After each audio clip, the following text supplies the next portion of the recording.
and welcome to another episode of the Full Quota podcast. My name is Mpho. I've got Tim Delace here with me. Tim, how are you doing? Despite a 3-0 dropping by the team, I'm doing all right, but I'm doing all right. Rather it now than enjoy the World Cup. Yeah, look, I don't take warm-up games into account but obviously because half the team wasn't there, or some of the key components of the team weren't there. But we're going to talk about that today. And we're also going to talk about preparations to the World Cup. That's what we're here. But remember, if you want to follow us, please follow us at Full Quota Pod on Twitter or X, as they call it. Please subscribe to the One World Sports Radio channel, as well as for those who love the audio version, and we're building a great audience there. Please look out for us on the Full Quota podcast on Apple Podcasts and Spotify. What a weekend. All I can say is this kind of shows a lack of preparation. It gives me the heebie-jeebies. It gives me, I don't know. I just don't like it. And the whitewash kind of tells me that it kind of makes me feel like the goalposts that were in the IPL in terms of how batting is supposed to be done in a T20 and where it's moved. I feel like we're going into the World Cup with a Mark Boucher-esque team. And yes, I have to caveat that to say, Tim, that obviously Heinrich Nortje wasn't there, Stubbsy wasn't there, Markram wasn't there, and so that kind of changes something. And Marco Jansen wasn't there, so that obviously changes how this batting lineup will bat. But I look at the West Indies side with some of their key players missing, and we're missing, and it was night and day. And my question was, has the T20 world moved on? And we're still stuck behind. And I go back to SA20 and I look at everything that's happened post SA20 from a T20 thing. Post SA20, we have an IPL that has blown the lights out from a run scoring perspective. Batters are striking at minimum 160 plus, and that's what we require of you, right? Or let's say 150 plus. That's what's required of you. Bowlers are obviously under pressure, and you need to kind of show skill and have guile in order for you to take wickets. Taking pace off the ball isn't just enough. You need to have other variations in there. And that's something that I'm looking at our bowling attack with a whole lot of questions. But for me, it's just the batting. And our batting was just chalk and cheese. You can see that it feels like we've been playing in a bubble or living in a bubble here in South African SA20. That our famed guys who are the next guys in, who are supposed to be these great T20 players, aren't actually cutting it on the world stage. And to a certain extent, the West Indies are showing that to us right now. And the West Indies are a great T20 side, but you should be able to be competing with them. When I looked at the squads on paper, it was like versus like. And you could have maybe even tipped the scales towards South Africa's side. But what we saw was, it looks to me, Tim, like the world's moved on and we're still stuck in 2022. Yes, it's concerning for me. I'm just gonna flip it slightly. So I caveat everything you said. It's very problematic that the guys that got the chance in that middle order, none of them took their chances. That for me is a huge concern. After they had very good SA20, for the majority of them had very good SA20s this season. So that is a huge concern. The other concern for me is that's our bowling lineup. That is our bowling lineup outside of Keshav and Shamsi. That's the bowling lineup that's going to be playing in the World Cup. And they really looked as if they were playing a pre-season fixture. That's what it seemed like for me in terms of the pace bowlers. It looked like they were coming back from 6 weeks layoff of no cricket.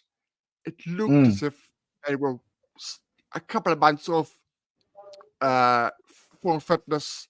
it looked as if they were kind of going through the motions. I'm really worried. I'm particularly worried, particularly when Bartman didn't play. I'm particularly worried about our death bowling. I think in bowling we really only have one out and out death bowler, and that's Bartman. Outside of him, I think we are going to struggle potentially.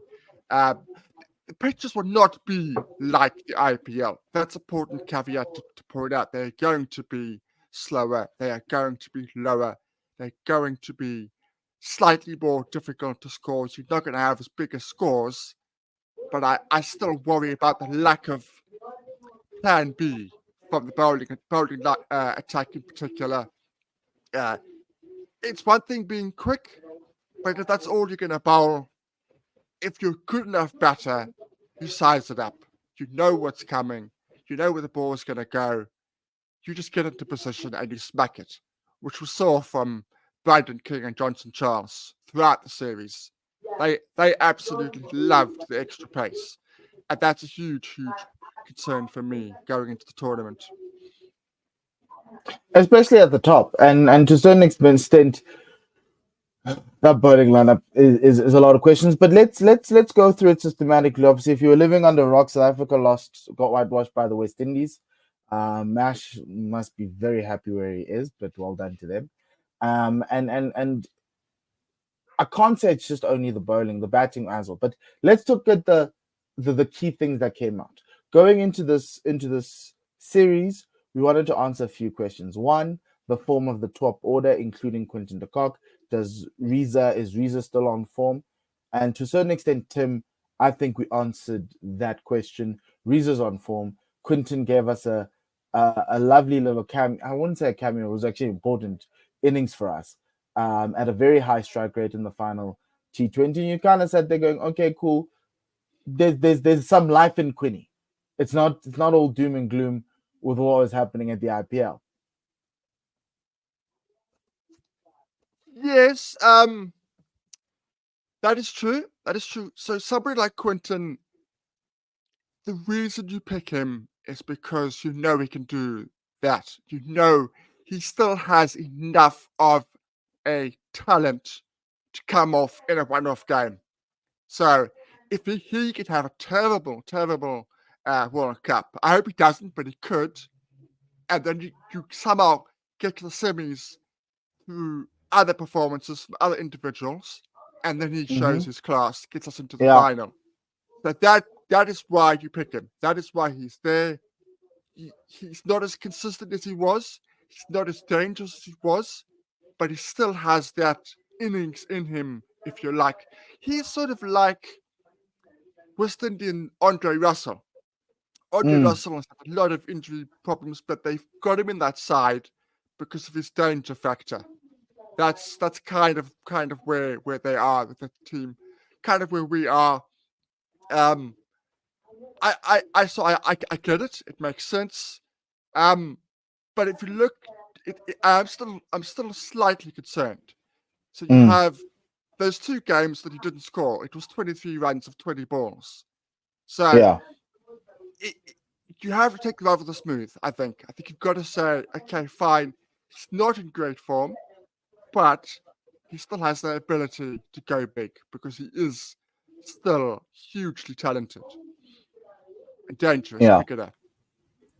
Look, and to a certain extent, that's what it was. But obviously, we were all worried that he's coming in with not so great form, and you just need one knock to kind of get you back in. Yes, obviously the other two knocks weren't that great, and it was a testament to what was going on a month and a half before that on the IPL. But like I was comforted that at least there's an innings in there that he had, and they started off well. Him and Reza. Reza's been sensational, and to a certain extent, he's the first name on the team list, opening at the top. And the question obviously was him, Rickleton, Quinton. How do you make that work in a starting 11? And I think we got our answer, and we also got our answer as to a couple of guys who are not in the squad. Kind of things where if I'm Rob Walter and I'm looking at the performances, and I'm like, well, that's the reason why I didn't pick them. I've got three guys playing in the IPL final. that come in straight into the side over these guys because those guys can cut it, but they can't. And Bretsky's one of them. Ryan Rickleton's one of them, but obviously he's going to the World Cup as batting cover, as you see it. And then on top of that, you've got Vian Mulder, who Vian, for the life of me, great guy, great cricketer domestically. But my word, when we put on green and gold or yellow or whatever color they're gonna wear at the World Cup, he just is a different man. And it's concern. It really is. So what is he there? So 45 runs, an average of 15, but most importantly, a strike rate of 112. That's not good enough. That's just not good enough. And look, to be fair, he will know that's not good enough. He'll know that he didn't take his chance. That we don't need to tell him that. But particularly yesterday, I thought when they lost those early wickets and he came in, I thought this was the time. The result doesn't matter. It really doesn't matter. It really did not matter. But this was the time for him to say, you know what? I'm good enough to play in this team. And look, it was a decent 30, but it wasn't to blow out the water kind of. I'm putting my hand up. It was nothing more than a decent innings. And in his place where he is at the moment, he needed to do more. He needed to Rob wanted to go, you know what? Maybe I need to put him in my 11. Maybe I need to put him in there with Jansen on these wickets where pace is not necessarily going to be the answer. Maybe that little lack of pace might be useful in the World Cup. Just quickly on that, I think Rob made a mistake, and Russie, I think they both made a mistake in that front. He didn't perform with a bat, but he wasn't asked to perform with the ball. One over a match is not good enough. When you're getting pelted, which we were regularly in the series, he needed to bowl more.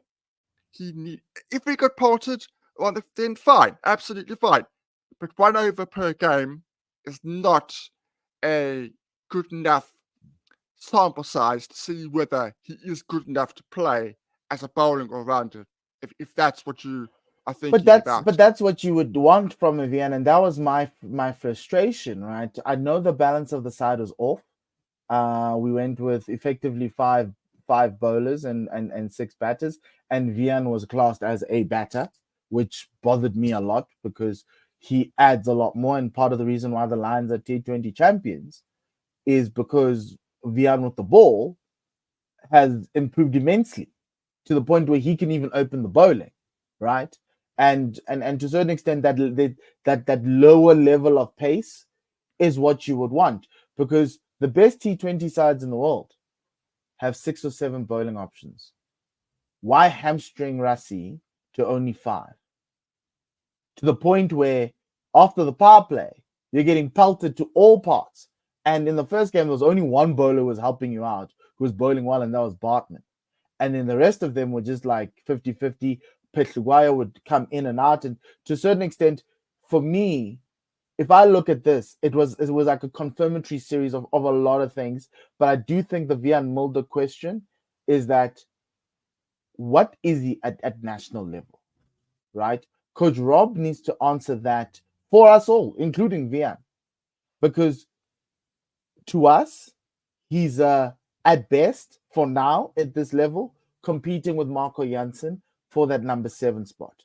What makes Vian, and I may sound like I'm a Vian fighter or apologist, but to a certain extent, what makes Vian so great is that should you lose early wickets, he can come in, steady the ship, rotate strike, while your other guys, established batters, can bat around you, and it kind of gives you that depth that you need in order for you to preserve a David Miller or even a Heinrich Klaasen if you want them to only bat 8 overs, right? That whole AB de Villiers, AB can only come in from overs 10 type of argument that irritated me the most, right? And to a certain extent, Marco Jansen can't do that, So that which Vian Mulder was doing is strike rate aside, and is something that Marco Jansen can't do at 7. But then the other question for me is, Marco's Vian gives you an added element from a bowling perspective, right? He's similar to he doesn't have the great skill set that Petluguayo has, and to a certain extent they are flaky. They go in and out of things, but he is someone that you can throw the ball to should you need to. And that was my surprise that they never gave him the opportunity to even bowl 2 overs in an innings, because it changes everything. We went to Riza, right? Because things were going bad, but you never actually wanted to try Vian. And so that's my only question. I think from a role perspective, I think Vian is being pigeonholed in different places. And currently right now, they pick him as a batter. And if you're just going to pick him as a batter, you could have just called up Ruben Herman or even Vian Libber and said, come and bat here. Yeah. Right? Or even Marcus Ackerman or whomever. But who is Bryce Parsons? And he ball spin too. Right? So I kind of feel like the role description for Vian at the Lions with under Russell and AD is, you're important with the ball for us, you're important with the bat for us, and he's shown that he's the best in the country at that. But from a Proteas perspective, I kind of feel like they're saying, if you're not good enough with the bat, you won't get in. But I kind of feel, and my feeling is, we've watched Marco Jansen in the back end of the IPL fall away. At SA20, he wasn't necessarily there and thereabouts. It was important for the Sunrisers, but Othniel Bartman stole the show there, right? And the other bowlers did too. So the question for me is, what's Marco Jansen's role in the Proteas? Is he a good enough first change bowler in the Proteas setup? And is he a better bowler than Vian? And the pace question comes into effect, which says yes. But as you say, Tim, we're bowling on different pitches, right? And there's a skill set question here as well. So for me, I'm a little bit 50-50, but he didn't help himself. Let's just say that. Vian didn't help himself. And speaking about guys who didn't help their causes, Lungi Ngidi, not selected for the squad, reserve, going to America, did not cover himself in a lot of glory. Anrich Nortje did not even help himself. Gerald Coetzee, I am so afraid. To the point where I'm sitting here going, yes, fine, Marco can play. He'll be your number 7. Then you go in with Kesh and another spinner, be it Bjorn or be it Shamsi, and then you go with Kagiso and Othniel Bartman in your starting 11. Because what we saw in the West Indies, with less than a week to go until our first game at the World Cup, I honestly think we're going to be conceding 200 runs every game. And not 200 runs, above par runs. So if the pitch is going to be a 160 pitch, the team we're playing against will score 180. Or if we said 170 on a tough pitch, they're going to get there in, like yesterday, they got there in 13 overs, right? And to a certain extent, this is a foreshadowing of what's going to happen. So then the question, as you say, Tim, is what do we do now? Because, and this is also the gamble you took with Anrich Nortje. He's been injured all this time, played in the IPL, didn't look well, but you still backed him over the guy who's been in form. Nandre Berger has had the most incredible season across all 3 formats. And yet he'll be watching from the stands in a nice little tracksuit or a Q-zip or whatever zip thing that they're going to be wearing. All he's going to be contributing to this World Cup is bowling to the guys at the nets. So our batters are going to get great quality bowling, better than the bowling that the guys who are on the field. But you've got this guy sitting there on the side. And for me, I think that gamble is now starting to unravel. And I don't know what to do with Anrich Nortje. I know he's not starting, but it doesn't help that he's on the bench. If an injury happens to Bartman, who technically has a niggle and an injury, to Kagiso, who is having a niggle and an injury, but he says he'll be fine, you find yourself in a very, very tough situation. I love Gerald's passion, but this World Cup is going to be undone big time. And so too is Anrich Nortje. So I don't know. I think we've sold ourselves short from a fast bowling perspective. I think we went with reputation over form, whereas with the batting, we took that gamble with Quinton, but you've got guys around who are on form. Here, there's a few guys who are on form, and everyone else is in trouble. Yeah, it's the area that as I said earlier in the intro, that most concerns me. It really does. I suppose the positive, I'll put a positive spin on it. We're not coming to form at the right time. How many World Cups do we go into a World Cup, brag in form, beating everybody in out of sight, everybody's favorites or second favorites? At this point, I think we're fourth favorites. I haven't looked at the betting odds, but I would certainly have Australia, England, and India above us at this point. But Tim, I have to disagree there because I don't think that's an excuse. I think it's a cop out because my only issue is that are we afraid that these guys mentally are going to go, are going to be under so much pressure? They're really playing bad cricket right now. That's the other thing that Rob did. What type of cricket are they playing? Firstly, what are we trying to achieve from a bowling perspective? I know you want wickets, but like from who? What are you trying to do? You know, you can't just go there and be like, let's go get wickets.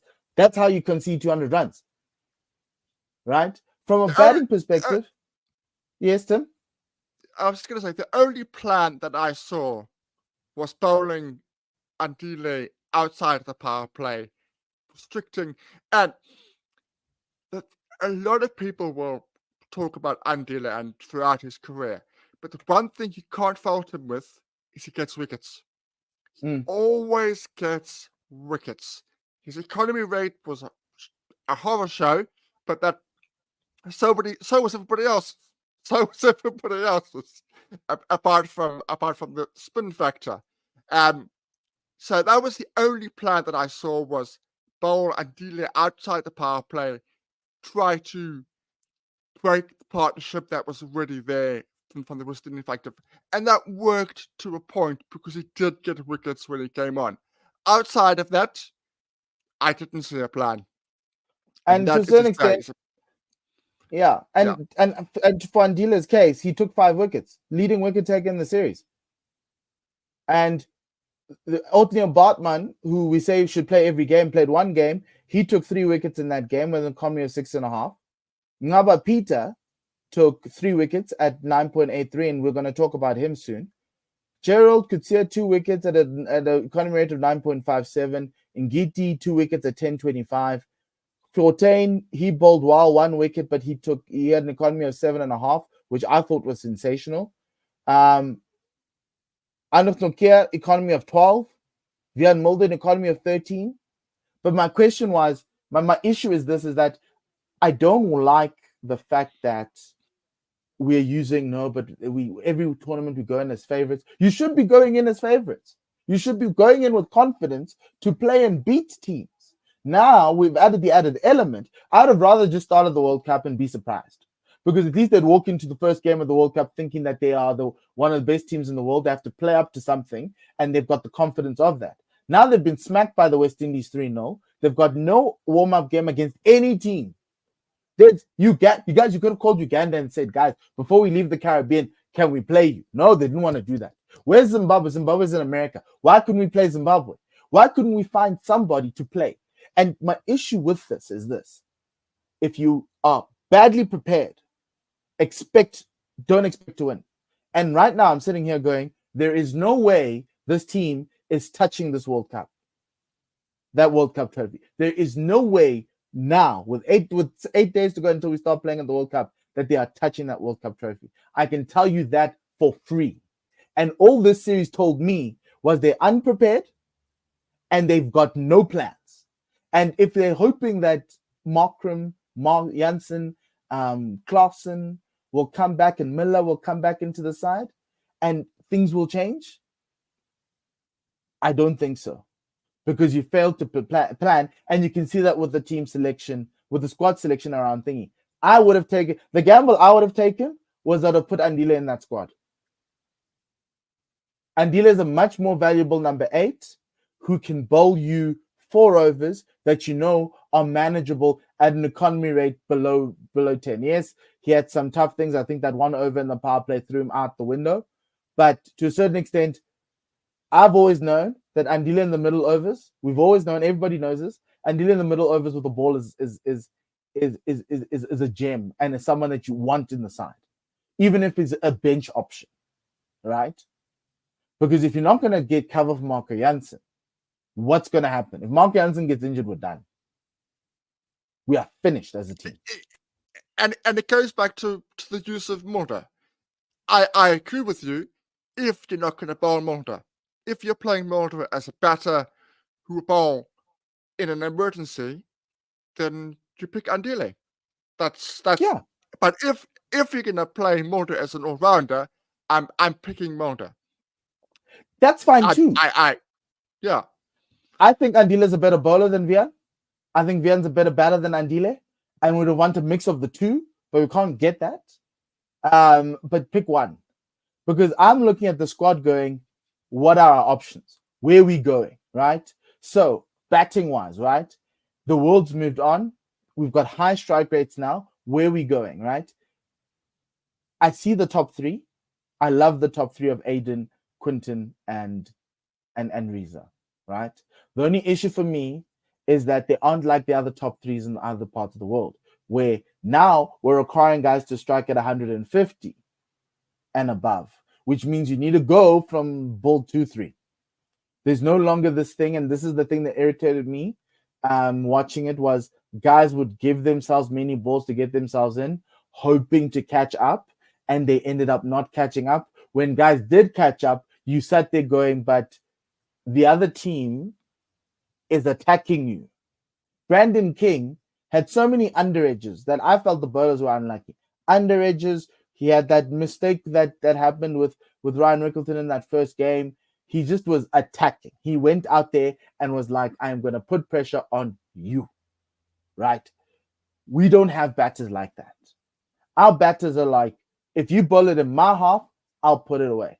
But me trying to put you under pressure is something that, and I think maybe that's where the mindset needs to change. And I thought I was hoping to see a lot more of that. So that first 3, their strike rates range around 140 and between 130 and 145. They need to be ranging between 135 and 150. And we need that to happen. Reza's kind of showing that a little bit more, but we need Aiden and Quinny to start pushing that envelope. If we're going to win this World Cup, you need a great start in the power play, and your top 3 needs to be able to at least strike at 200 or be able to push there. It's no longer required in your middle order.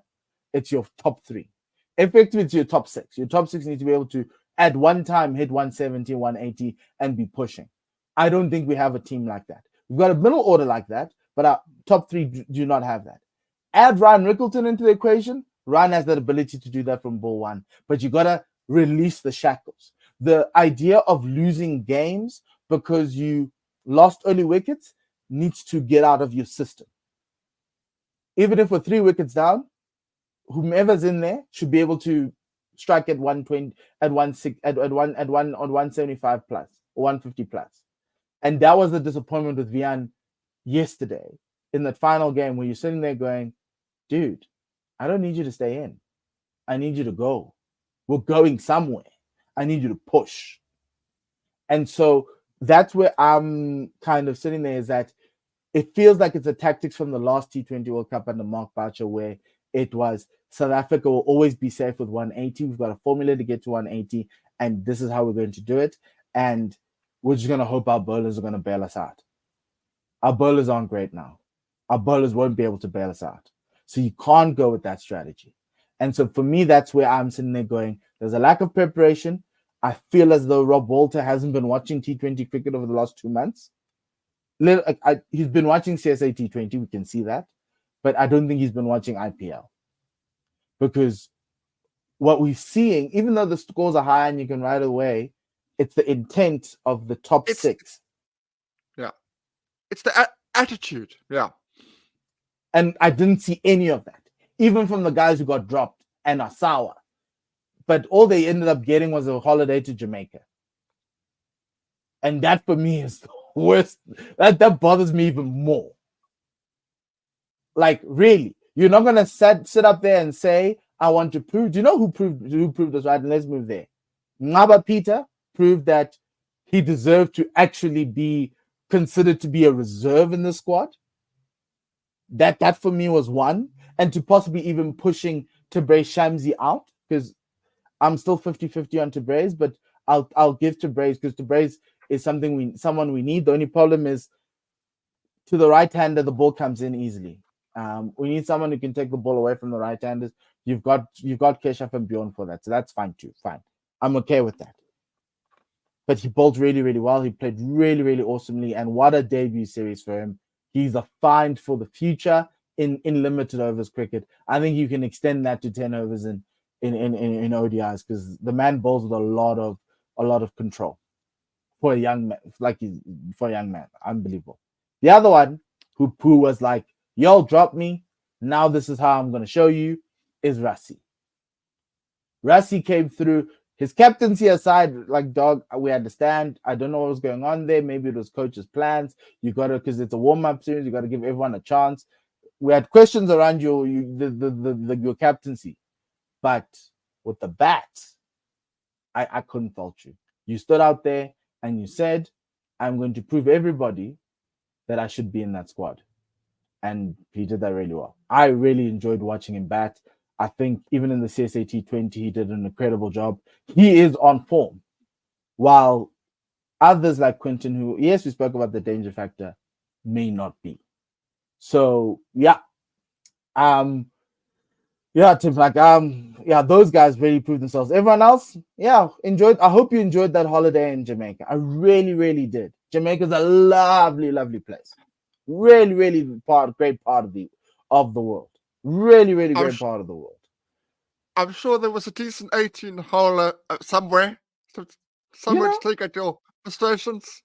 And that rum, there's a little bit of good times in the Caribbean. But yeah, Tim, what did you make of Nqaba Peter's debut, as well as Rassie saying that he's not done? Yeah, look, when I saw Nqaba Peter in the CSA T20, we tweeted that he was the final tournament, and it was halfway through. You go back to our tweets from Quarterpod, and I said, find at the tournament. Mm-hmm. And I firmly believe that he was the find of the tournament. Of this series, he's the find of the series. He knocked Rickerton out the way. He knocked Britsky out the way. He knocked all those guys that are coming through the system and doing well. He was the best player that is not already a Protea prior to the series. The best player in the series. His control is absolutely incredible.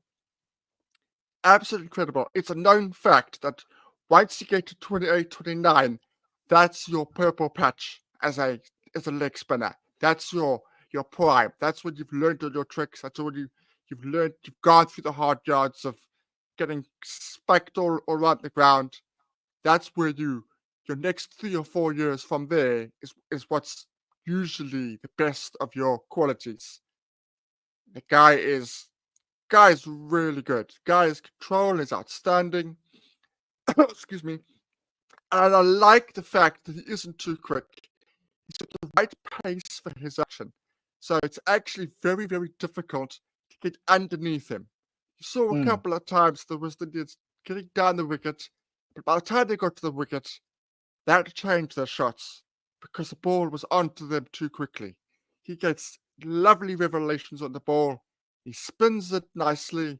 He's got a googly. He's got all the tricks. I think the sky is the limit for this boy. I really, really do. I think he's got a bright, bright future. I'm not going to compare him to anybody because I don't want to. I don't think it's fair. Nqaba Peter is Nqaba Peter. He's got his own trajectory, his own plans. I think he's a very intelligent individual. In interviews, short clips I've seen on social media from him, I think he's a very intelligent individual, level-headed individual. I think in the right hands, he could be with South Africa for a very, very long time. And I certainly hope that that's true. I really do. Yeah. And the work now that he needs to do is, to keep working with spin coaches, other spinners. If I was CSA, I'd call Imran Tahir and be like, have a chat to this kid. I'd try and even get him some games in England, different surfaces. Try get him into that county circuit. Doesn't have to be limited overs. It can be club cricket. Just needs to be playing cricket. Right now, he's in the purple patch of his life. He needs to learn, and it's weird that we got a guy at this young age who he should be soaking up information, and you can see that he is, but he's then now executing it at an elite level, and what you then want for a guy like that who is ahead of his prime, who is ahead of his class and he's poking his head up, is to keep feeding him with information, keep allowing him to grow his game, to change his game a little bit more and keep going. He's got the stock balls that he's gotten, and you remind him all the time that he needs to keep using those. But most importantly, it's about him then now. What's the next step? Be the best spin bowler in the country, right? And then to also be able to bowl in a 4-day series setting without captains being afraid of having a leg spinner, because it opens up all sorts of things, right? And moving on and helping his education. If you are worried about black African cricketers, there's one that's just arrived. Literally, he's just arrived. And if at the 2027 World Cup, he's not in that squad, we are going to look at CSA and say, outside of a massive loss in form, what did you do to help him? Yeah, something will have gone horribly wrong. Yes. If he's not injured, something would have gone horribly wrong if he's not in that World Cup squad. I really think that. Yeah, and so to a certain extent, I think he's going to be great, and I think SA20 is going to go for a lot of money, because there are some teams that will be that need a bowler like this, and so I'm really excited for him. I think he's going to go. He's going to be poor man's going to be a millionaire by the time September rolls out. That you can bookmark. Okay. Anything from this series that you've learned before we move into just previewing what this team's going to look like now once the rest of the IPL crew arrive and we start World Cup 2024? Well, I didn't watch Anrich Nortje in the IPL. I didn't see any of his games. I know it was very short, but I didn't see any of his games. I think he played 3 or 4 games. So I didn't. I all I heard was what people were saying. And I saw a man who is really out of form. I learned that from me, and I learned that's at this point he can't be starting. I thought there was a possibility if he came through well that he would start. He would go straight into the 11 because he is such a high class bowler. But for where he is at the moment, it's a no. He can't start. I really hope he finds his form, but at the moment he's some way off. Yeah, he's a long way off, and I think that's the tough thing for us all, because you don't want to. World Cups are not for guys you want to get into form. World Cups are for guys you are already in form and you're trying to push them through. If it's an ODI World Cup, yeah, fine. It made a lot of sense to take him, because an ODI World Cup is 10 games. It's very long. You can go through. Here you've got 4 group games, then you got quarterfinal, semifinal, final. 7 games, win all 7, you're a world champion. That's all it is. But you find yourself in this situation now where you've got a guy who effectively I wouldn't even play. I wouldn't even play him against Nepal. I wouldn't play him against the Netherlands. I just can't take that risk. I really can't take that risk right now. And it's sad that we've gotten to this point where the issue was we've seen him in the IPL, then they dropped him, so we hadn't seen him again. So then the question was, what was he doing at his franchise in the IPL, and whether he was becoming better. But the fact that he never made it back into the Delhi Capital squad kind of gave you or Rob Walters an inclination that this guy's not there yet, right? And I think as South African cricket, we need to stop picking guys based on names and reputation. We need to start picking guys on on form and what they look like currently. And if you watch those IPL games, and that's to a certain extent, that's what I'm saying about Coach Rob Walter. It kind of felt like he didn't watch the IPL. It kind of felt like he was like, well, this is who's available. He's available. Oh, awesome. It'd be great to have him in. And it's always great to have a guy like him in. But he's a shadow of himself. Really, really big shadow of himself right now. And he needs time. And just it's okay if he missed this World Cup. There's many more to come. And that's why I didn't get.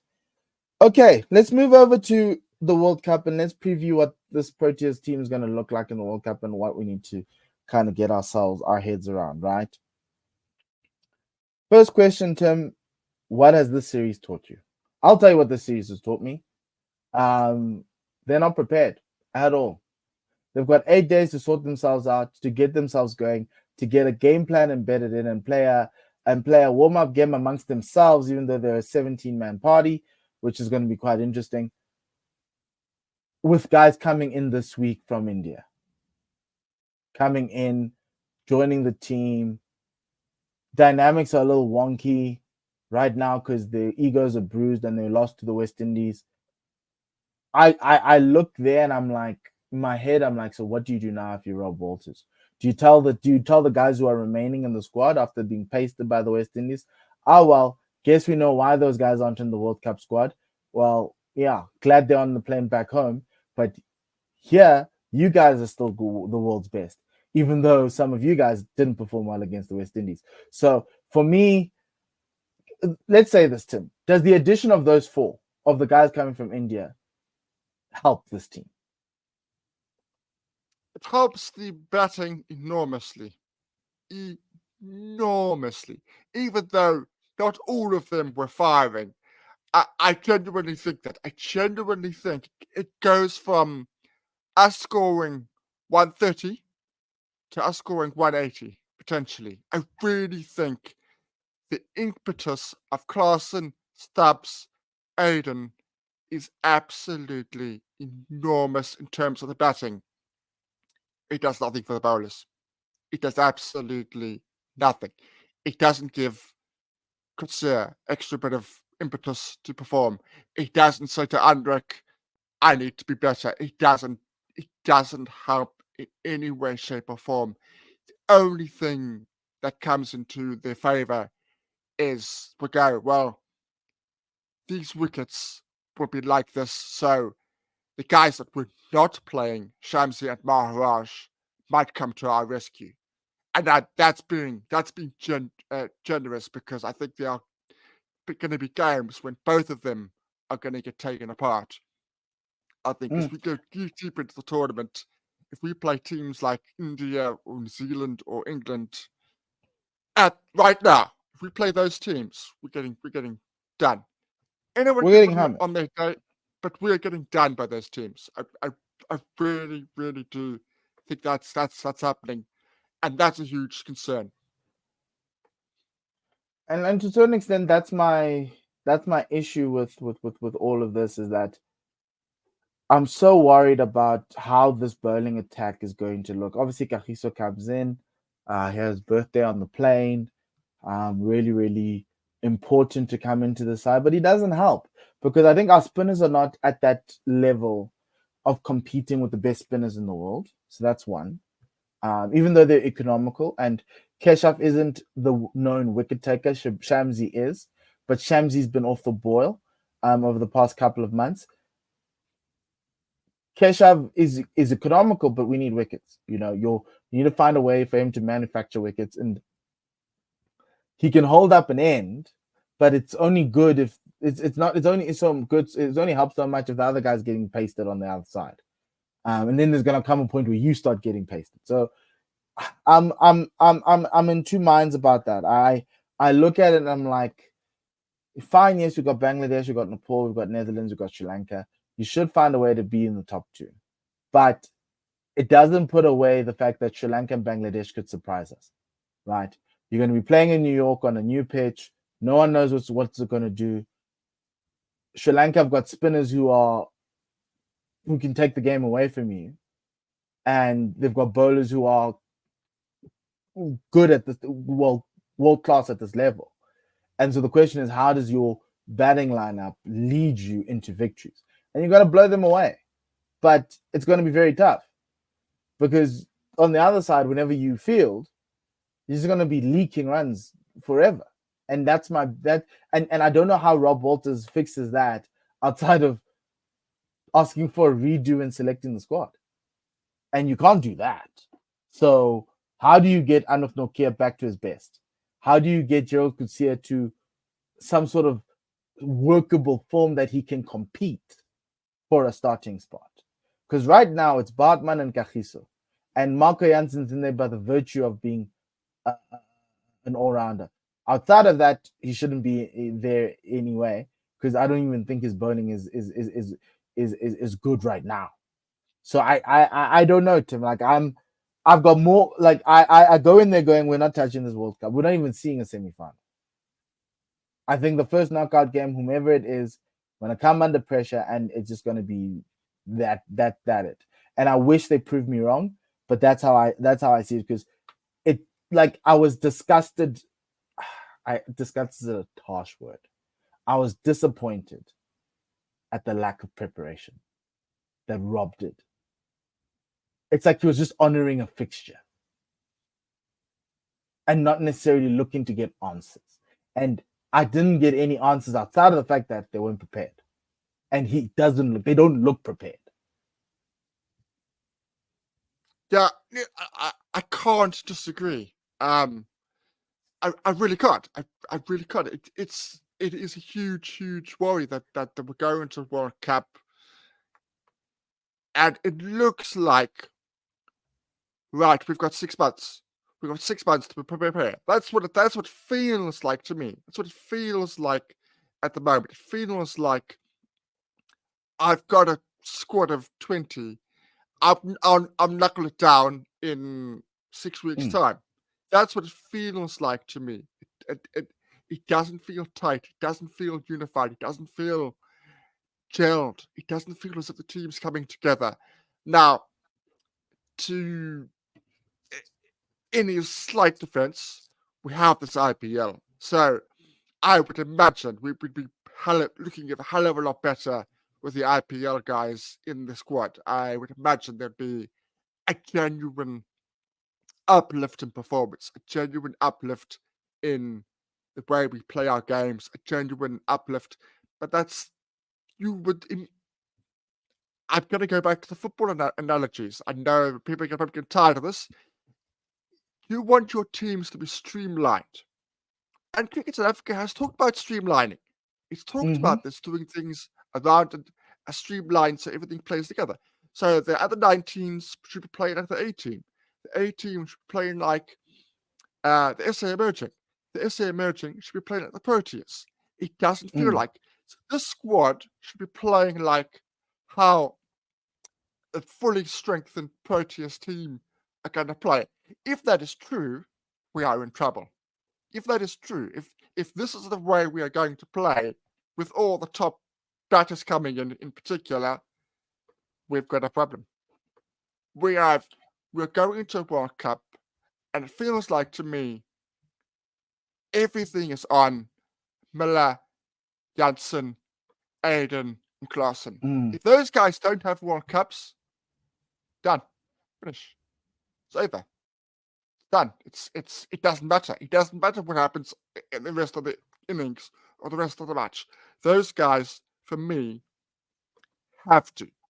If we get scheduled for 120 against Sri Lanka in our first game, I think it's perfectly possible.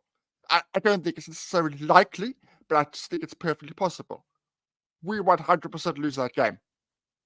100% we lose that game. So that's a huge concern for me. I don't know where this team is going. I don't quite know where the direction is.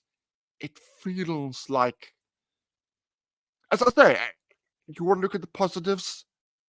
we're not going into a World Cup as anyone's favourites.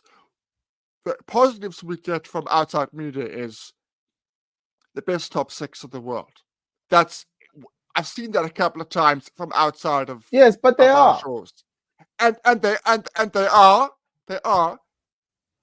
But then I look at the comments and I look at and the general consensus are not winning the World Cup. Not winning a World Cup with a magnificent top 6. You're just not. You're gonna win a World Cup by having a well-balanced side that performs in both assets. And right now, it's not doing that. And that's why we are as despondent as we are, because we don't see how we can win this World Cup right at this point. Look, and to a certain extent for me, that's what it is. But let's go into some of the nitty-gritty, right? So is Quinton opening with Reza? That's one of the first questions, right? Everyone was thinking Ryan could get a chance in this 11. I think that's kind of settled now, barring an injury. Yeah, that's done. That's done. I had before this series, I had Ryan opening. I saw the slipping in form from Quinton. I saw the slipping in the genius was coming less and less. So I had Ryan as my opener. On the performance against the West Indies, I cannot justify that selection. I cannot.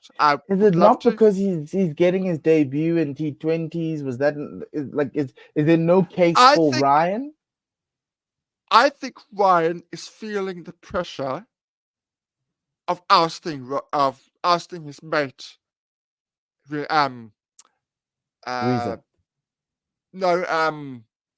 Russie, because he said publicly that the relationship when the World Cup team squad was announced, it had sort of strained because it was a question between the two of them. He has somewhere, I've read somewhere that his relationship is fine now. It's absolutely fine. But at that moment, it strained a little bit.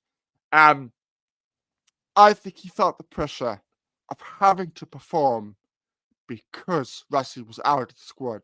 So he was in, now I have to perform. And he was pushing too hard.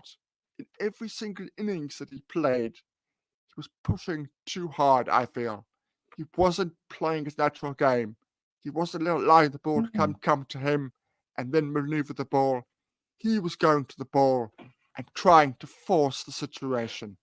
Yeah. And that's the problem. Yeah. So yeah, that's the first one. I think speaking about pressure, I agree with you on Ryan and to a certain extent that's the work that needs to happen this week. Is if Ryan's going to play a key part of this World Cup, you need him to be playing freely. You need him to play as though the world's never seen him bat before, and he's the greatest thing in the world. And it's possible that can happen. But then, speaking of pressure, are we not putting in a lot of pressure on that middle order of Aiden, Klaasen, Miller, and Stubbs? I'm adding the top / middle order, but yeah, those 4. And knowing what South Africa does with pressure is enormous. Is it too much? Enormous. But they can do it, right? But Hanno Klaasen's done it for the Durban Super Giants. He's done it for the Sunrisers, even though obviously IPL didn't go the way he did, the way he wanted to, and his performances kind of were fading. And Miller's done it his entire career. Surely now's the time we have the batters actually take the pressure? You would hope so. But we know what we are like when we go to World Cups. We know what we're like when we get to the situation. I wonder about people like, particularly Klaasen and Miller. How many more World Cups have they got? I know we play T20 World Cups like every single day of the year. But literally, how many more are they going to play? So, subconsciously for them individually, particularly somebody like Miller, is he now thinking, this is my last chance to get that trophy? This is the last chance. Now, he doesn't strike me as a fellow that would be affected, but maybe subconsciously he might be doing. He might be. It because of the frailties and the lack of form of the bowling, I think that pressure onto them to get to that 180 plus total on pitches that may not be conducive to that is enormous. I'm not saying they can't do it. The question is there pressure? There's a lot of pressure. There's a lot of pressure. They will have seen that somebody like Anrich, who's always been a magnificent performer for the Proteas prior to his recent injuries, is not firing. And that is going to put pressure. Whether it's conscious or subconscious, 100% there's added pressure. I just hope that they take it because they are, as you say, they are incredibly experienced. They take that on and ride with it and not do what we usually do at World Cups. Okay. I look at them and I'm like, okay, fine. Let's look at the bowling, right? Let's look at how we're going to get through this. Do we play two frontline spinners based on where we are in the world? Every game going through. I wasn't necessarily going to do it. I was going to, see how that first game against Sri Lanka was going to go and see and play it from there. Where we are now, I can't see any other way. I said we have to. We have to go in with the two spinners. Well, Tim, I've always been an advocate for two spinners in a team everywhere we play in the world. And for me, my only thing is I see Tabraze. I'd have loved a leg spinner in there, but Nqaba Peter's too green to throw in there. But he would have done okay-ish. But yeah, I'm just afraid that Tabraze is, and that's the thing with him as a left arm spinner, right? Is that the ball just goes into the right hand and makes life a little bit easier. But for the left hand, it goes away. So it's more of a special situations. But he's been a key part of this team for the last 5 years. His form has dipped. And if we're talking about Anrich's form, his form has dipped. Keshav has never been required to take wickets by this team. So he's more of an economy rate bowler. So my only worry is the fit of the spinners might not be it. And I'm thinking maybe there's a chance for Bjorn Fortuin in the starting 11. I know what Keshav does for the side, but I think Bjorn's the guy you need to go to in this World Cup. Interesting. I was thinking, as you were talking about the two that we normally go with, that's an interesting one. I think he did okay in this series against the West Indies. Again, I didn't think Bjorn was fantastic. I thought he was fine. He was fine. I found that Bjorn, when he has played for the Proteas in the last 12 months or so, hasn't been as good as I thought it would be. Hasn't been as impactful. It's not been bad. It's been fine, but it hasn't been as impactful. I thought it would be impactful with the ball, and I thought that in certain circumstances when we needed 15 off 10 and he was coming to the crease, he had the ability to do that because he could do that for the Lions, and he's done that many, many times for the Lions.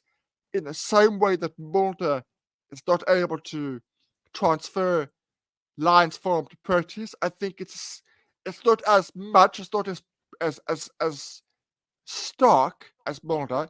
I think he hasn't quite been able to transfer from Lions to Proteas as much as I thought he was. I really thought he would be a more effective. It's certainly something I would think about. I think if I would start with Shamsi, it's certainly something I would think about. So I would think about it, but I'm not sure I would start him on our first game. But I could see it happening. Let's put it that way. Yeah, and to a certain extent, I think it is possible. But I think we've got bowlers who can turn the ball both ways, right? From a right-hander or away from a left-hander, right? I just think the control with Shamsi, he needs to kind of revisit himself from was it 2021, 22, where he was just unplayable at times. And I'm hoping that we can get that to Brace. Yeah, I think let's go to the starting 11s. I think let's start with that top 6, Tim. What do you look like what does the top 6 look like against Sri Lanka on the 3rd of June? So it's Reza and QTK. Okay. Aiden. Mm-hmm. Klaassen. At 4. Stubb. Okay. Well, I'm just trying to think. Klaassen, Stubbs. Who have I got here? That's 1, You got 2. 5. Sorry. This is really bad at podcasting, but there you go. That's fine. That's okay. I can't see who this is here. Oh, Janssen. Miller. I've missed Miller. Your top 6. I've missed Miller. Yes. So so then it would be yes. Miller would be at 5, Stubbs at 6, Janssen at 7. Okay. I've got the similar 7, but a rejigged. So it'll be Quinny, Reza, Aiden. At 4, I want Tristan Stubbs. At 5, I want Hanno Klaassen, and at 6, it's David Miller. 7 is Marco Jansen, so that's the difference. Okay, so then 8 through 9, 8 through 11, your bowlers, what do your bowlers look like? Who are they? It's Maharaj, Mm-hmm. Rabada, Mm-hmm. Shamsi, Mm-hmm. Bartman. I hate the fact that it's gone down to this, and I think that's how we play it. So then, for instance, and I think that's the 4 that I'd pick as well. So here's the thing. So obviously you've got Rix on the bench, you've got Kutsia, you've got Nokia, and you have, who's the other player who's on the bench? Bjorn Fortuin, right? So my thing would be, depending on how. And that was the other thing. It was just unfortunate we couldn't get to see Cash and Shamsi this series. But my thing is against Sri Lanka, let's see how Cash looks. But I feel in the bench there's no other options now to start with, right? You can throw in a Gerald, but Gerald, that leaves you exposed at the death, right? And to a certain extent, we're fielding 2 bowlers who are carrying niggles. One is Bartman and one is Kagiso. So then the question obviously is, how do they, and what do they look like, and how does it actually come together? So that's my only worry about the squad composition, and I kind of feel like Coach Rob missed a trick in not bringing Nandre Berger, because if Nandre Berger's in that squad, there's a massive case for him starting over Shamsi. And you go in with Keshav. And then Aiden would be your off-spin bowler if you needed to take the ball away from a left-hander. Yeah, look, I didn't have major issues with the World Cup squad, but this was, I think we did touch on this. This was the price of picking 3 spinners. 3 spinners plus Aiden Markham. I think we said that we wouldn't have gone 3 plus Aiden. I think we both said that Berger would have been our choice. But he's made the choice. He's made the decision. The wickets, I'm told, will offer spin as the tournament goes on. The wickets are slower than we've seen in the IPL and in the West Indies. The ones in this particular series, because there are not going to be any matches in Jamaica for the World Cup. So it's going to be interesting whether that will come off, whether that pays off. Berger was the one, as you said. Berger was the one that it left us with an itch. It left us with an irritation, because we know just how good and how lethal he can be. But Rob made his decision. He's going to live by them. And it's going to be very interesting to see where do you see this team finishing? I haven't worked out the different permutations, but let's be positive. Let's say semi-final. Let's go semi-final, and then it's just one of those games where we get knocked out. I don't think we have a hover show. Let's put it that way. Despite my negative attitude towards the series against the West Indies, Mm-hmm. I don't think we have a shocker against the Netherlands on the ball. I don't think that's going to happen. Of course, it could. It's happened twice before, Tim. I don't understand what you mean you don't think. It's happened twice before. Yeah, but and the one time we were told the game was played too early in the day. So I don't know what excuses are going to come out now. I think we somehow win those games. We somehow win them. Not pretty, but we win them. If you fail to prepare to fail. That's my thing. And I am staring at this thing going, if we make a semi-final, that would be us punching above our weight. Going up against every single disadvantage we've had right now. Lack of failure, players not being able to be released before in the IPL, not a lot of warm-up games in the lead up in December and also in January. Obviously, we played India in 3 T20s, but we needed more. Lack of reps because there's no games for this team to embed themselves into the Rob Walters culture. And I sit there going, if they can overcome all of that and make it to the semi-final, well done. Well done. I hope they do. I hope they prove me wrong. But I wouldn't be surprised if they get knocked out in the Super 8s and they lose a game to New Zealand, who they should be beating. They lose a game to a Pakistan, who they should be beating. They lose a game to even get a shock from a Sri Lanka or Bangladesh in the group stages, largely because we failed to prepare. The lack of warm-up games bothers me. We should be playing a warm-up game tomorrow. We should be playing a warm-up game on Friday. It's a T20. Why are we playing an internal squad game? And I know they're going to throw this back at CSA, but I think it's high time that Rob takes accountability. Rob, Enoch, and Kwe, they need to take accountability for what they've done. They've picked their squad. We're okay with it, fine. We'll have loved a lot of things. There's a lot of gambles in that squad. Okay, not. There are few, but we've had many gambles in World Cup squads. There are a couple for reasons we exposed early on. And so my thing is this, Tim, is I'll support this team whenever they play. I'm even going to go get the shirt, right? Or if Lotte wants to send the shirt to us, that too. We are open. We'll send you our details if you want. But I am going into this World Cup so scared. All the other World Cups, I'm never scared. All the other World Cups, I've got the confidence of a team that's on form.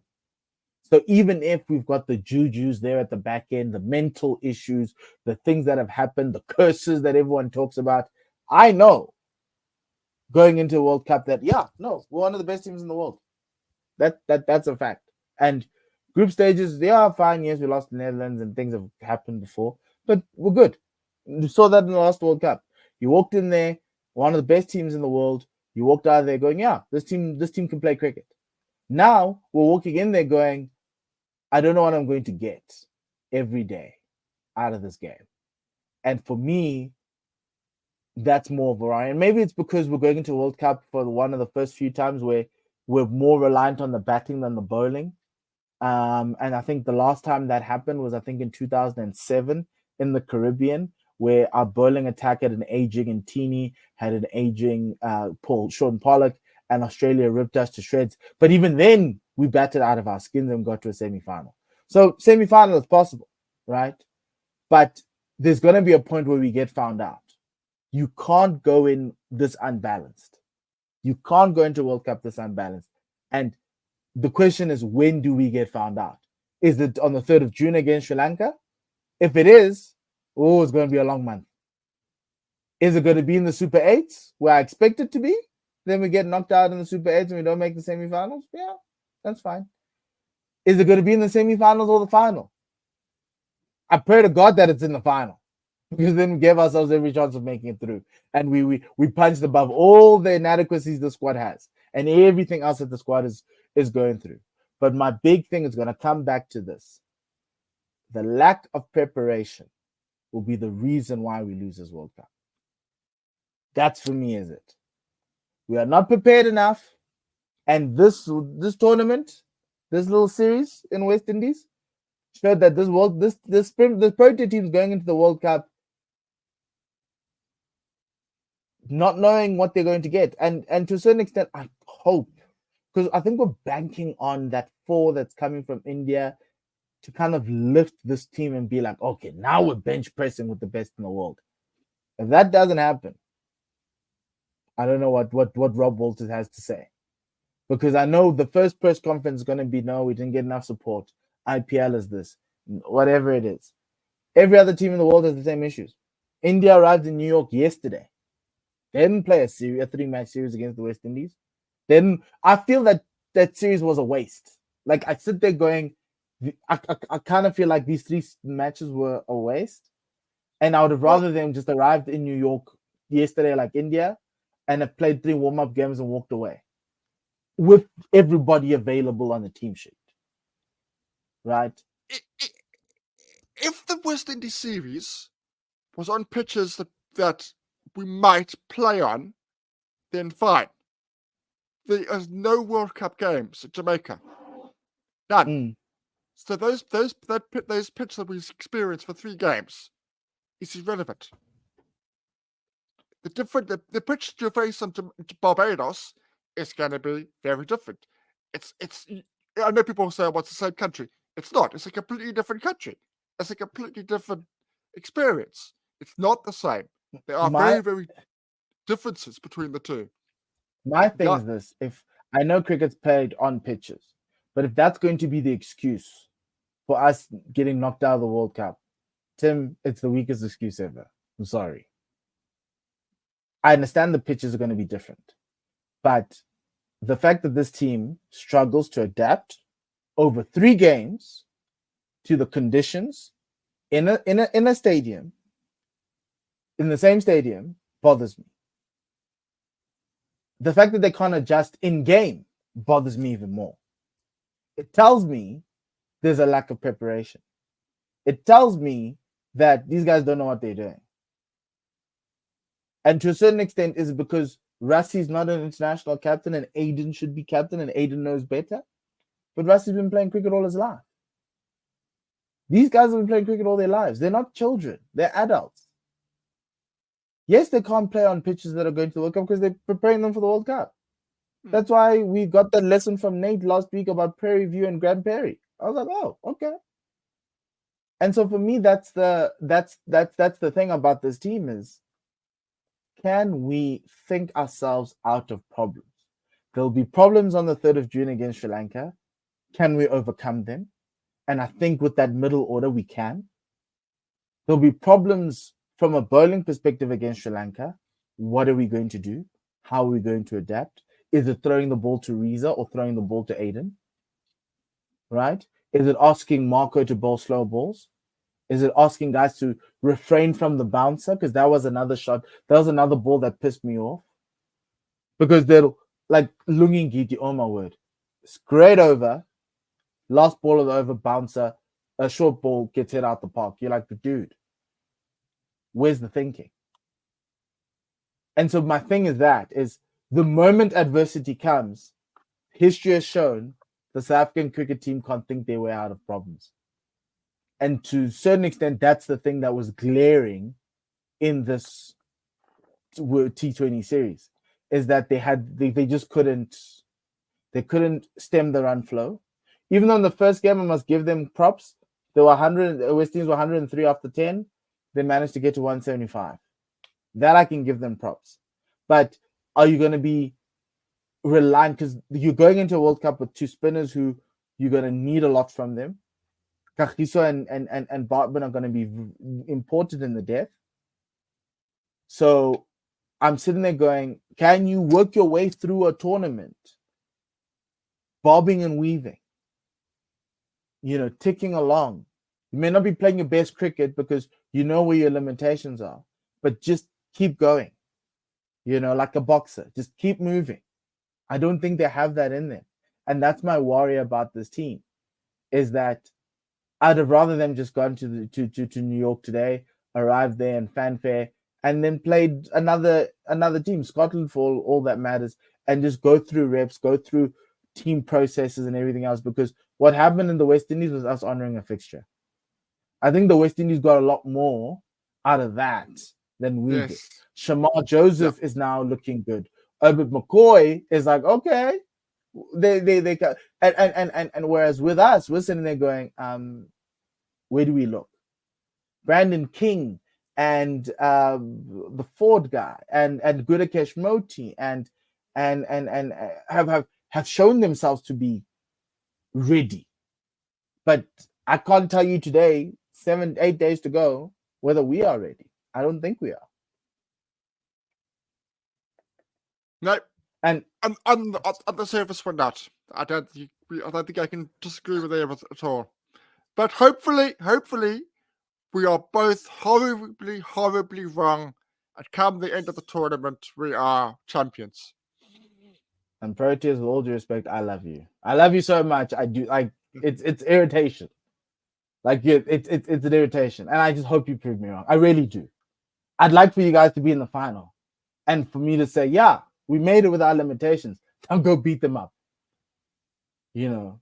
And I hope there's a plan. I hope there's like something like a chasing the sun type of vibe, chasing the Caribbean, chasing whatever it is. Please, guys. Please, guys. I think it's our. I know a month ago I said this is our best chance of winning a World Cup. I think it still is. I honestly think it still is. But why do we always want to go there with one hand behind our back, with the handbrake up? It's so frustrating. But I wish them all the best. I think this is the time we ended. Thank you very much for everyone watching and listening. We do apologize for the somber tone. We are not always like this. I'm very optimistic. Going to every World Cup, if you ask me, I always say we win the World Cup. But if you want to be realistic, we have to be realistic, and someone has to be. And today it was us. So, yeah, good luck to the Proteas. Good luck in that inter-squad game. I think if there ever was an inter-squad game that was a warm-up game that everybody needs to watch in the world, it's that one, that Proteas one. All the other warm-up games, India, whoever, no. That's the one you can, because you know what the Proteas can bring you. They're always a contender in the World Cup, and everyone needs to be watching them, because what happened at the West Indies was not the team that's going to be playing at the World Cup. So it could be completely different. You could get a team that's just firing on all cylinders. And Tim and I next week are sitting here going, yeah, Sri Lanka got blown away. Then next week, oh, Bangladesh got blitzkrieged. And then we just go, oh, Netherlands, here we go. And then we're on that optimism train. And I hope that's the truth. I hope we're on that optimism train, because there's a version of this podcast that goes, who can compete with our top six? We're going to blow everyone out the water. I don't care about what our bowlers do, but we're going to be 20 runs above par every game. Oopsie. And then to a certain extent, that's that. But for now, after what we saw last week, we can't write that off. But yeah, thank you very much for watching. Remember, please follow us on X, Apple Podcast, Spotify, and also subscribe on YouTube. It's been great to do this, Tim. Thank you very much. It's a slightly longer one. It's a World Cup preview and that series review all in one. Thank you very much. Thank you. Goodbye, and le sale kakahiso.